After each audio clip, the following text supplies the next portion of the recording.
MDC-T Youth Ratchet Party, Council Seats Pressure.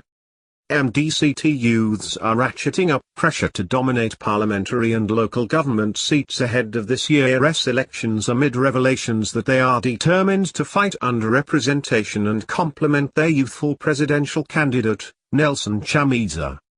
Last year the party conceded to the youth's demand to have at least 20% of the seats reserved for them in each province, and pursuant to that, they have since furnished the MDC-T leaders with their desired seats and constituencies.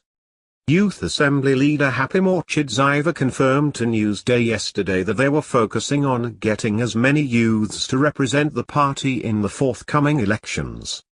Already, the party is having a youthful presidential candidate, and MDC-T was gearing towards having a youthful outlook on all the representation, as opposed to other political parties, especially ZANU-PF, where there is minimal representation of youths.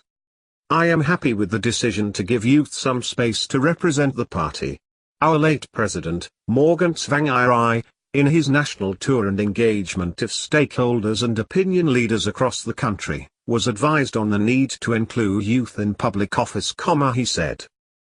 In President Tsvangirai's own words, during the consultative workshops with opinion leaders, he always reiterated the need to ensure that the party does not become a one-generational movement. In other words, what our founding fathers' views were hinged upon the unfathomable desire to have young people occupying positions of influence in order for them to be able to determine the path and roadmap of the country. Newsday gathered that in Harare, Chidziva is earmarking Highfield West, while his deputy Shakespeare Mukoyi is targeting Kiwadzana East, held by the party leader, Chamisa. The youth also want Epworth, Mbeya, and Mabuku, among others, and more than 20 wards. Harare has 47 wards. Among those in the youth leadership targeting local authority seats include the Assembly's Secretary-General Lovemorchinaputsa, Ward 9, and Denford Ngadze, Ward 16. In Bulawayo, the Assembly is targeting at least Bulawayo South and Mpopamapilandaba, among others of the more than 10 wards. In Manicaland, the Youth Assembly has so far set eyes on at least 5 constituencies, namely Mutasa South, Bura Central, Chipinge West, Chipinge South and Chikanga-Dangamura, while in Masvingo, they want Masvingo Central, Guta South, and Bikita West.